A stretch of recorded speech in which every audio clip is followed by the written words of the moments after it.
nation, one samosa. One nation और इसको लोकसभा में बोला गया और वो लोग इसको मैं बुनियादी सवाल करना चाहता हूँ। आशुतोष जी ने भी बात कही और सज्जाद साहब ने भी बात कही और बड़ी बुनियादी बात है कि फंडामेंटलिज्म के खिलाफ लड़ना है तो मुस्लिम फंडामेंटलिज्म के खिलाफ भी लड़ना होगा, बहुत जरूरी है। नहीं, मेरा सवाल दूसरा है। मैं पूछना चाहता हूँ या जानना चाहता हूँ कि आज की तारीख में जब हम फंडामेंटलिज्म की बात कर रहे हैं तो कौन सा मुस्लिम फंडामेंटलिज्म है जिसके खिलाफ सलमान खुर्शीद या अजीब साहब या ज़ेड फैजान या दूसरे लोग बोले? आज की तारीख वो कौन सा फंडामेंटलिज्म?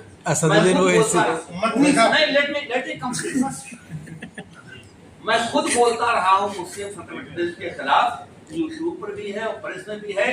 और आज से जब आर्गनाइजर निकल रहा था तो 30 साल पहले आर्गनाइजर के एडिटोरियल में जेड के फैजान का लिखा गया था, अप्रिशिएट वो जब ही करेगा जब उसके मन की बात कही जाएगी। आज की तारीख में आप बताएं कि वो कौन सा जिसके खिलाफ लड़ू? मुस्लिम पर्सनल लॉ बोर्ड अगर उठा रहा है आवाज वो फंडामेंटलिज्म है, या हम उर्दू की बात करें, उर्दू तो खैर एक जबान है उसकी बात नहीं मैं करता, क्या है वो जो इसके खिलाफ हम बोले आज की तारीख? आपका सवाल जायज है और मुनासिब सवाल है। समझना चाहता हूँ। प्रेजेंटेशन में ये हुआ कि रॉ में कुछ जो ड्राफ्ट में मेरे था वो रह गया, उसमें अर्ज ये करना था। अच्छा कि आपने सवाल करके हमें ये अपॉर्चुनिटी दे दिया बोलने का। सवाल लार्जर है, कम्युनल थ्रेट, तो सेकुलराइजेशन से कम्युनल थ्रेट जो है वो उसको हम सामना करें। वो एनसीईआरटी टेक्स्ट बुक एक कंपोनेंट हो सकता है, एक मैनिफेस्टेशन है सिम्टोमेटिक, हम उसको उधर भी देखेंगे। लेकिन ये कहना कि मुस्लिम में कम्युनलिज्म है ही नहीं, आज तक कोई कम्युनल कभी एक्सेप्ट नहीं। मेरी बात सुनिए पहले, आपने अपना सवाल कर लिया, अब मुझे बोलने दीजिए कि मुस्लिम कोई कम्युनल आज तक एडमिट नहीं किया है कि हम कम्युनल हैं, कोई नहीं कहा है। भागवत बोला है, सुदर्शन बोले हैं, कोई नहीं कहता कि हम कम्युनल हैं। वो तो अच्छी अच्छी बातें कर रहे हैं, ये भटक गए। तो मेरा आप कम्युनलिज्म सेकुलराइजेशन, इसलिए मैंने कहा था कि कम्युनलिज्म वर्ड से मसला हल नहीं होता है, न समस्या समझ में आती है। सेकुलराइजेशन बहुत तरह, सेकुलराइजेशन बहुत बड़ा प्रोजेक्ट है, उसमें जेंडर जस्टिस भी है, वही सोशल जस्टिस का पार्ट है। तो जब आप शाबानों को बर्बाद करने के लिए खड़े होते हैं तो आप कम्युनल हैं और उस कम्युनलिज्म के खिलाफ लड़ना होगा। आज भी नहीं बोल रहे हैं लोग, ये सिर्फ 1986 की बात नहीं है, 2017 में भी हम वही किए।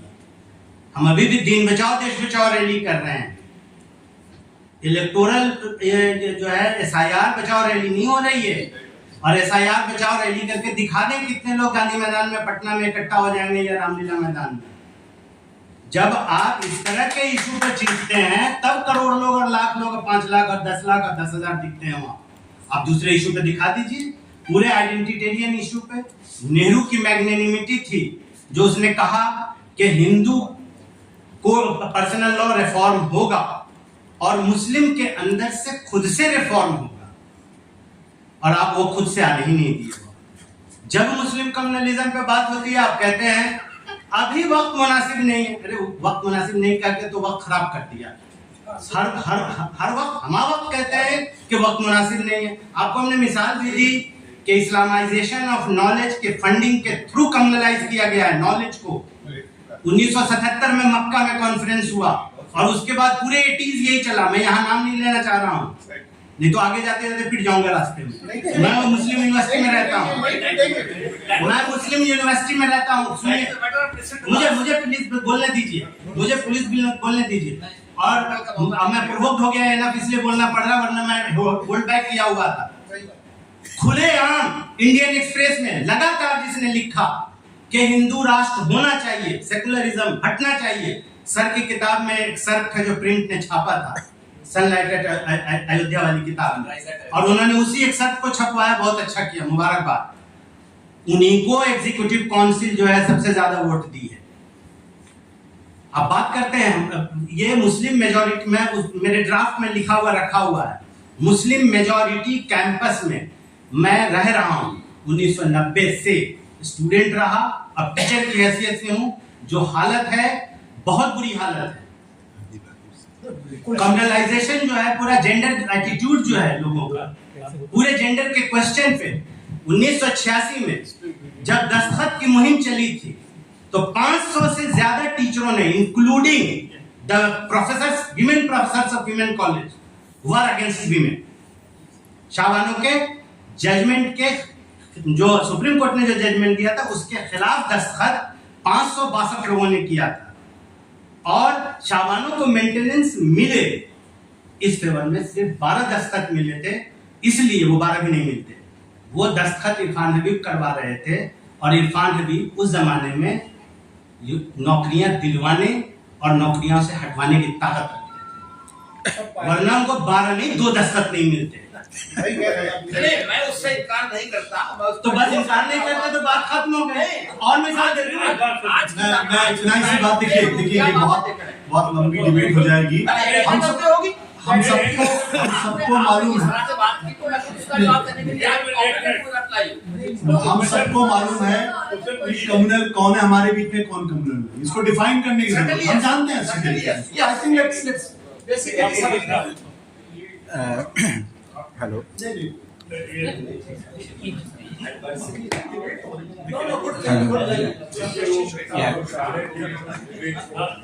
Sajad sir, I think let's just calm down a bit.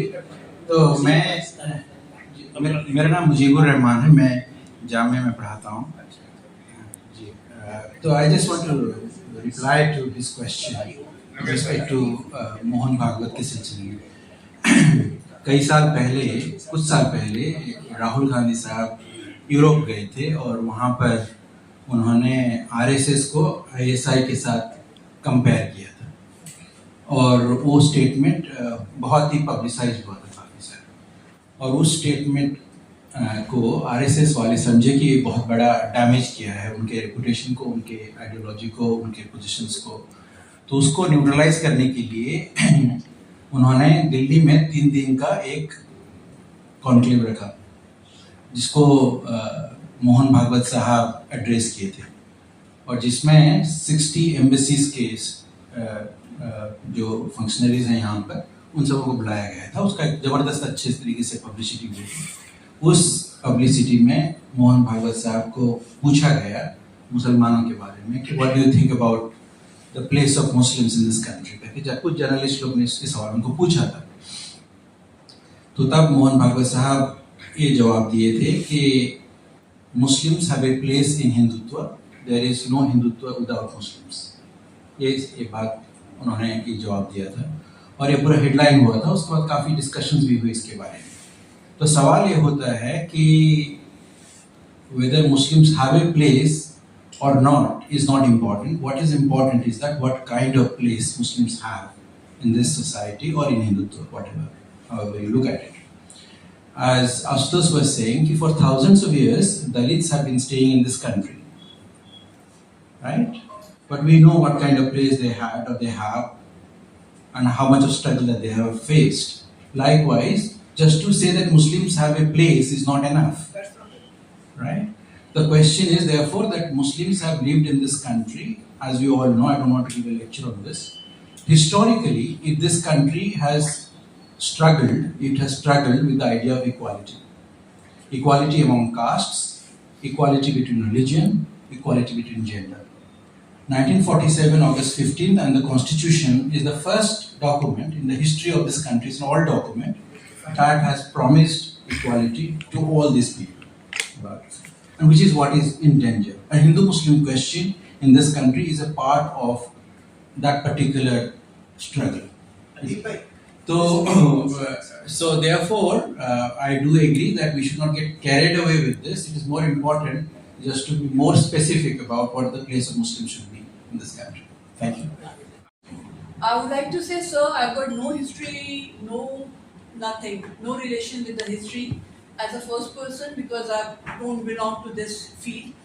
But, sir, बहुत मज़ा आया आज आपका ये डिस्कशन सुनने में, स्पेशली जो सीक्वेंस थी स्पीकर्स की, डॉक्टर रुचिका ने एग्जैक्टली टू द पॉइंट उन्होंने बताया कि क्या प्रॉब्लम है, वेरी स्पेसिफिक.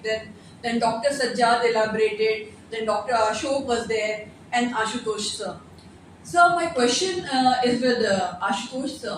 Sir, आपने अपनी स्पीच में बोला कि ये नेम चेंज करना इस छोटा सा थे, हिस्ट्री बुक्स चेंज करना is also a small thing, but the bigger picture is Hindutva. These are the small steps towards the bigger picture. What I think right now, sir, although I don't belong to history, but I have a daughter who's in the 6th class. तो मुझे as a parent भी उसे history पढ़ानी होती है. So I am worried in that sense.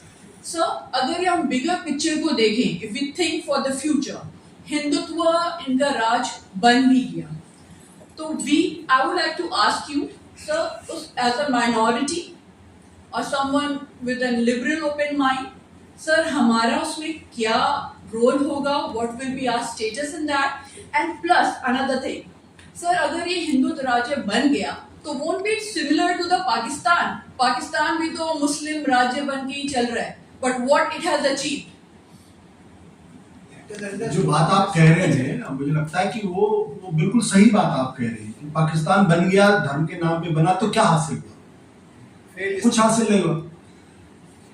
ये बिल्कुल उसी तरीके की कोशिश है. आज हमको ये बताने की कोशिश की जा रही है कि सावन का महीना चल रहा है और आप मीट नहीं खा सकते. ये सिर्फ मुसलमानों का सवाल नहीं है. ये सवाल हमारे जैसे हिंदुओं का सवाल है जो मीट ईटर है. हमको भी बताने की कोशिश की जा रही है कि आप सावन का महीना आप नहीं खा सकते. मेरे 30 साल पुराने दोस्त से बातचीत बंद है पिछले कई महीनों से, क्योंकि अचानक उन्होंने कहा कि मैं तो सावन का महीना हो गया, मैं खा ही नहीं सकता. मैंने क्या फालतू की बात करूं? 1.5-2 घंटे तक उनसे झगड़ा हो गया. फिर हमने कहा कि अभी झगड़े से बेहतर है बातचीत ना करो. ये बहुत सीरियस मामला है. और जो बात आपने की ना, क्योंकि मसला उठा तो जवाब दे देना चाहिए. सलमान भाई इसको बहुत अच्छी तरीके से समझेंगे. इस वक्त बहुत बड़े लेवल पे इनके यहाँ काम हो रहा है आइडियोलॉजी को लेके, और आइडियोलॉजी को कैसे कंसोलिडेट करके एक नई लीप लेनी. अब इनके यहां से किताबें आ रही हैं जो ये कहते हैं कि जो हमारा कॉन्स्टिट्यूशन है ये दरअसल क्रिश्चियन फ्रेमवर्क में लिखा गया कॉन्स्टिट्यूशन है. क्योंकि जब 15वीं शताब्दी के आसपास जब कैथोलिक्स और प्रोटेस्टेंट्स का झगड़ा शुरू हुआ, तो इसी बात को लेकर झगड़ा शुरू हुआ वहां पे कि भाई पोप हर चीज में क्यों दखल देंगे? राजा को तलाक लेना है तो तुम कह रहे हो तो राजा तलाक नहीं ले सकता मेरी मर्जी के बगैर. तो फिर प्रोटेस्टेंट वहां से शुरू हुआ. तो जैसे प्रोटेस्टेंट बना वैसे ये एक डिबेट शुरू हुई कि चर्च और स्टेट शुड बी सेपरेटेड. अब इनका कहना है कि भारत के संविधान में जो चर्च और स्टेट का जो सेपरेशन है, यानी रिलीजन और पॉलिटिक्स का जो सेपरेशन है, ये क्रिश्चियन फ्रेमवर्क है. इसलिए हमें संविधान को हटाना है कि ये क्रिश्चियन माइंडसेट से संविधान को बनाया गया है. फिर क्या कहते हैं, अगर आप उनके लिटरेचर को पढ़ेंगे तो कहेंगे यूनिटी एंड डाइवर्सिटी को तो हम भी मानते हैं. वो कहते हैं हम भी थियोक्रेटिक स्टेट के बारे में बातचीत नहीं करते. लेकिन नहीं, अभी बहुत ज्यादा बहुत सोफिस्टिकेशन में पहुंच गए ये लोग. वो मनुस्मृति बहुत पीछे चली गई. ये कहते हैं कि हमारा जो स्टेट होगा उस स्टेट में there should be equality of all religions. ये कहते हैं. फर्क क्या है? अगर इक्वालिटी ऑफ रिलीजन है तो फर्क क्या है? फर्क ये है कि there will be equality of religion but will support one religion. When it comes to supporting a religion, then I will support one religion. Now if you look at पिछले 1.5-2 महीने साल की अगर आप को देखें, को जिस तरीके से कांवड़ यात्रा को सपोर्ट किया जा रहा है, नाउ यू आप समझिए आप लोग कि one religion will be supported by the state, others will have a right to practice their religion. But when there is a choice, when there is a choice, मेरा ये होगा. Now they have reached. मैं जो बात कहना चाह रहा था वो ये कहना चाह रहा था कि उनकी जो प्रिपरेशन है, उनकी जो तैयारी है, हमें उसका अंदाजा ही नहीं है. और मैं बहुत जिम्मेदारी के साथ इस कहना चाहता हूं कि इस देश के इंटेलेक्चुअल्स ने बहुत लंबे समय तक इनको कुछ समझा ही नहीं. They took him for granted. Yes. और जेपी जैसे आदमी ने कहा कि अगर ये फैसिस्ट है तो मैं भी फैसिस्ट हूं। राम मनोहर लोहिया ने इनके साथ गठबंधन किया और ये अपनी तैयारी कर रहे थे। हम अभी मनुस्मृति में फंसे हुए, ये मनुस्मृति से बहुत आगे निकल चुके हैं कि वो कह रहे हैं कि there will be equality of religion. तो आप अपना जो करना है ईद बकरीद मनाइए, लेकिन अगर आपकी बिजली चलेगी तो ये मत सोचिएगा हम ये आपको सपोर्ट करेंगे। सपोर्ट तो सिर्फ एक ही रिलीजन को होगा, उनके लिए सारी तैयारियां होंगी, पुलिस सब कुछ उनके लिए होगी। तो they have gone to a different level all together. Unfortunately हम लोग इनके बारे में उतना ध्यान नहीं देते। अभी भी हम पुरानी क्रिश्चियन फेथ बेस्ड सिटीजनशिप की प्रॉब्लम होती है। Last question from her. वो जो अफगानिस्तान में होगा, फेथ बेस्ड में ये होगा, पहले तो आपको लगेगा कि एक रिलीजन को ये मान लिया, उसके बाद फिर वो तय करेंगे कि ये उस रिलीजन का नहीं है। जैसे ये सावन में अगर फला चीज नहीं खाते हैं तो फिर ये हिंदू नहीं है, तो फिर ये सिटीजन नहीं है, या ये वो चलता रहे। उतने राइट, तो ये तो सिलसिला चलता रहे। ये अफगानिस्तान में हुआ, किसी थियोक्रेटिक स्टेट में यही होता है। यही होता है। तो इसलिए ये अभी कह रहे हैं ना, इसके बाद तो उनको उनके मजहब के अंदर की हेटेरोजेनिटी पसंद नहीं आएगी। समोसा की हेटेरोजेनिटी नहीं पसंद है, समझ लीजिए इससे। तो फेथ बेस्ड सिटीजनशिप सर ज्यादा बेहतर बताएंगे। पूरे वर्ल्ड में क्या हो रहा है, कॉन्स्टिट्यूशन के रहते हुए एंटी कॉन्स्टिट्यूशनलिज्म चल रही है। खतरा बहुत बड़ा है, तो या तो हम समझा नहीं पा रहे हैं या लोग समझ नहीं पा रहे हैं, मतलब खतरा बहुत बड़ा है। अच्छा, एक साथ रहे और आप इस मुल्क को आगे बढ़ाना चाहते हैं, तो हम खासतौर से मुस्लिम्स को अलग से नहीं सोच सकते, अलग ही रख सकते हैं। तो आपके ख्याल में इसमें क्या थिंकिंग हो सकती है, क्या स्ट्रेटजी हो सकती है इसकी? उनका यकीन न करें और वो करें जो आपको मुनाफिक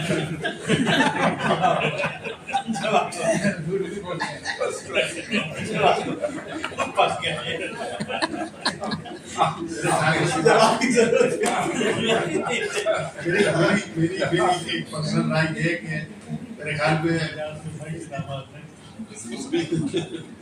उम्मीद और यकीन जो है वो भी बहुत जरूरी चीज होती है जिंदगी को आगे बढ़ाने के लिए। अपने पे यकीन होना चाहिए, अपने पे यकीन ना। देखिए ये सवाल मैं बताऊंगा, ये सवाल जो है ये पूछने का कोई तुक ही नहीं बनता, because the folk tongue is the basics which they follow. आपके कपड़े फट जाएंगे। This is the basics that they follow. आप उनके टैक्टिक्स को आप समझ रहे हैं कि आइडियोलॉजिकल ट्रांसफॉर्मेशन है, ये गलत, ये कभी नहीं चेंज होगा। टैक्टिकल बात वो भटकाने के लिए आशुतोष ने बहुत क्लैरिटी से सही वजह है कि इसलिए सवाल ये पूछ रहा हूँ, माफ कीजिएगा, कपड़े पर मत फाड़िएगा। साहब और आपसे दोनों से क्या स्ट्रेटजी क्या टेक्निकल मूव हो सकता है, क्या हो जाए? इन्होंने एक बात कही ना, इन्होंने एक बात कही, Ruchika wants to say something. आप जीत लेते हैं। देखिए दो तीन चीजें समझनी बहुत जरूरी है। क्योंकि जो आपने सवाल किया है ना, ये सवाल मैं बस दो बातें कहना चाहूंगी। आई थिंक मोहन भागवत का ये कहने का पीछे औचित्य ये है, जो आई थिंक आरएसएस का हमेशा से रहा है, कि एक होमोजेनाइजेशन को इतनी डाइवर्स कंट्री, जब वो कहते हैं कि हम एक साथ रहें, तो वो कह रहे हैं हम एक साथ रहें, लेकिन आइडियोलॉजी जो है वो आरएसएस की राज है, जो डाइवर्स आइडियोलॉजी से भारत का इतिहास रंगा हुआ है, जिसको ये होमोजेनाइज करना चाहते हैं, जो हिंदुइज्म का इतिहास है, जो असिमिलेटरी है, जहाँ पे कितने कल्ट्स थे, जहाँ शैविज्म वैष्णविज्म एक दूसरे से कभी लड़ते थे पेट्रोनाइजेशन के लिए, वो सब खत्म हो चुका। तो वो एक साथ रहने का नहीं है, वो कहते हैं उसको साथ रहने का है, उनका कहने का औचित्य ये है कि एक होमोजेनाइजेशन हो जाए, लोग अपनी डाइवर्सिटी भूल जाएं और ये जो मेजॉरिटेरियन पॉलिटिक्स है उसको मानकर साथ रहें। तो I think that is what they Salman Rushdie साहब की तरफ से। अली भाई बहुत बहुत शुक्रिया। मैं ये मानता हूँ कि इतनी उम्दा और इतनी गहरी बातें आज सुनने को मिली हैं यहाँ, इतनी संजीदगी के साथ सबने इस पर बड़े गौर से इन बातों को सुना है। इसके बाद अब कुछ बचता नहीं कहने के लिए, सब कुछ कह दिया गया है। इतिहास से लेकर हालात और इतिहास से लेकर मुस्तकबिल हर चीज़ पर इशारा भी हुआ है और तफसील से बात भी कह दी गई है। मैं तो यहाँ बैठे बैठे ये सोच रहा था कि इसका आपने अगर रिकॉर्ड किया हो तो ये रिकॉर्ड जो है हजारों लाखों लोगों के पास पहुंच जाना चाहिए। इससे बेहतर और इतनी आउटस्टैंडिंग बात बहुत मुश्किल से ही कही जाती है। और वो लोग जो ये समझते हैं कि उन्होंने बाजी जीत ली है, उनको अंदाजा हो जाएगा कि सब कुछ करके भी तुम इन लोगों को तहस नहस नहीं कर पाए। अभी भी जज्बा जागा हुआ है और मजबूत है, और ये बात कोने कोने से मुल्क के कोने कोने तक पहुंच जाए तो यकीनन आपको एक बहुत अच्छा रिस्पांस मिलेगा। मैं आपको मुबारकबाद देता हूं अली भाई कि आपने अरे मैं अपने आप को मुबारकबाद देता हूं चलिए हमने इतनी अच्छी चॉइस करी थी। लेकिन आप इस बात में मैं समझता हूं कि आप हिमायत करेंगे इस बात की कि दिल ये चाह रहा था कि ये तकरीरें खत्म ना हो, चलती रहें और हम इसी तरह से यहाँ बैठे। और हिम्मत अफजाई इन्होंने जो हम लोगों की है यकीनन बहुत बेहतर, बहुत बहुत बहुत उम्दा है। लेकिन हाँ, इतना ही सिर्फ कहूँगा, बहुत सारी बहुत मजबूत और गहरी बातें आई। मैं सजाद साहब की बात जो थी बार बार मेरे दिल को टटोल रही थी कि ये बार बार ये कह रहे थे कि प्रोफेसर जब वाइस चांसलर बनना चाहता है तो बात गड़बड़ा जाती है। तो मैंने कहा ये अलीगढ़ के सिलसिले में बहुत सुना जाता है कि प्रोफेसर वाइस वो एक दिलचस्प बात थी, वो भी मैंने कहा कि वो भी मैं कह दूं। और जितना कुछ भी कहा गया है अगर उसका जुज निकालने की कोशिश करें और ये कहें कि ये बताओ एक छोटी सी दुनिया में इस बात को, अगर इस बात की तर्जुमानी हम करें तो वो कहाँ होगी, तो यकीनन वो अलीगढ़ यूनिवर्सिटी में होगी। नहीं, मैं जान रहा हूँ, मैं समझ रहा हूँ, लेकिन अलीगढ़ का जिक्र कर रहे थे तो इसलिए उसको वाजे नहीं कर सकते थे, बहुत ज्यादा साफ नहीं कह सकते थे। लेकिन बहरहाल मैं ये समझता हूँ कि अलीगढ़ के ताल्लुक से अगर ये बात सही बैठती है और अलीगढ़ अपने आप को इस बात को समझ के अपने आप को सही रास्ते पर ले आए तो यकीनन मुल्क में ये पैगाम बहुत आसानी से पहुंच जाएगा, यकीनन पहुंच जाएगा। आप दुआ कर दें इसके लिए, बस यही हजरत आप दुआ कर दें। हम तो सिर्फ एक चीज जानते हैं, अलीगढ़ की तहरीक के बारे में और रामपुर के चाकू के बारे में जानते हैं।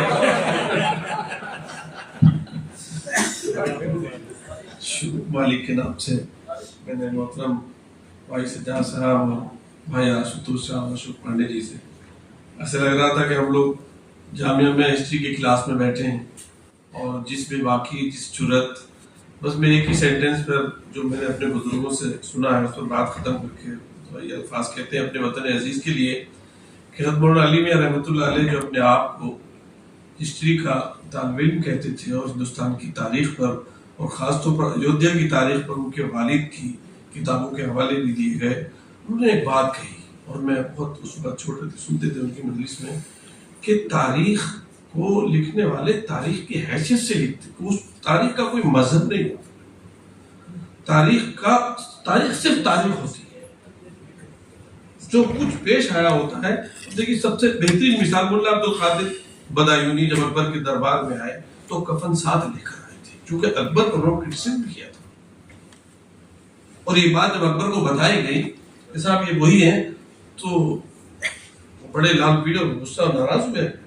लेकिन जब उन्होंने देखा भाई ये तो इल्मी लोग हैं, इनका काम ही है कि ये आईना दिखाए, तो अकबर ने उनको छोड़ दिया। आज तक ये तो तारीख के तो ये चीज। दूसरी एक जो बात बहुत अच्छे तरीके से भाई आशुतोष साहब ने रखी है, मैं इसके लिए मुबारकबाद देता हूँ। एक पूरा सीक्वेंस था, तीनों हज़रात की तकरीर में ऐसे ऐसे हम लोग चढ़ते चले गए ऊपर और आखिर में बिल्कुल उसका क्या हुआ। इस तरह की छोटी छोटी कॉर्नर मीटिंगें हम सब लोग, ये जो आइडियोलॉजी की बात आशुतोष जी की है, ये हमारे खाने और पीने से भी ज्यादा अब मुल्क के लिए जरूरी है। आइडियोलॉजी और बिल्कुल जिस तरह से आजादी की लड़ाई में हमारे बुजुर्गों ने अपने कारोबार, अपने घर को, अपने राहत और आराम को मुल्क के लिए और अपने देशवासियों के लिए कि हमारी जनरेशन आने वाली कैसे रहेगी उसके लिए छोड़ दिया था। अब वो वक्त बहुत ज्यादा ताखीर करने का नहीं है। लोग अपने कलम को बेच चुके, अपने जमीर को बेच चुके, और बहुत से तो कमजोर हैं, वो इतना सहार और सहन नहीं है जो उस वक्त लोगों में हुआ करता था। मजबूरी भी है लोगों के अंदर। तो बहरहाल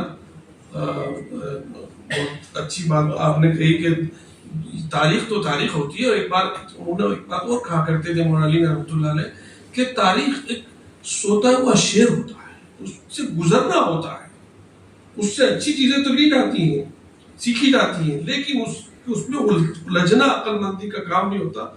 बहुत ही उम्दा बात हमारे अज़हर कुरैशी साहब ने किसी के लिए सुकरात की नकल की कि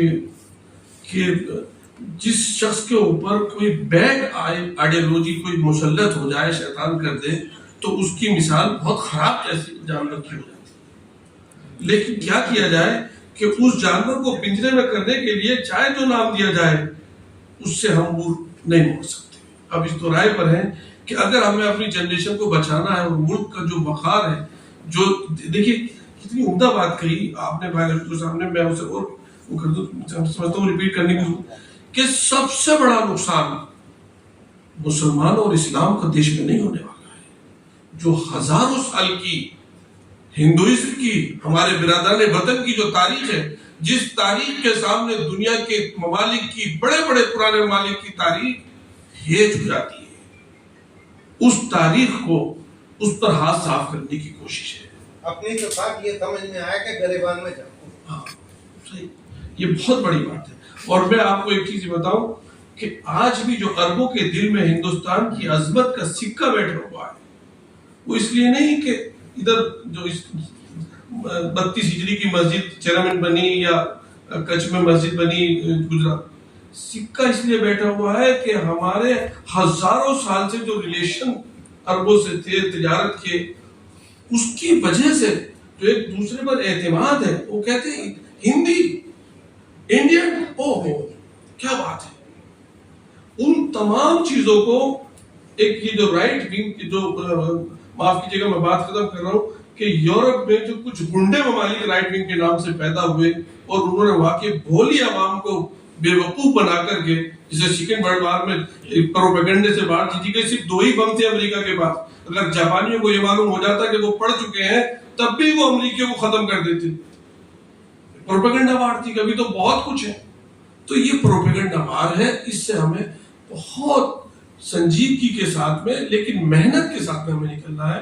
मैं अपने वतन अजीज की सलामती के लिए दुआ करता हूँ, और भाई हमारे IMCR के और हमारे सदर साहब और हमारे भाई आशुतोष साहब और अशोक पांडे जी और भाई सज्जाद साहब, जितने और रुचिका जी का बहुत सलाम है, खिदमत है आपकी खिदमत में। और आप हजरात ने इस वतन अजीज का जो हजारों साल की जो तहजीब है, जो हमें अपने दिलो जान से ज्यादा अजीज है, उसको बरकरार रखने के लिए आप लोग जो मेहनत और कोशिश कर रहे हैं, उसके लिए हमारे पास अल्फाज नहीं है बयान।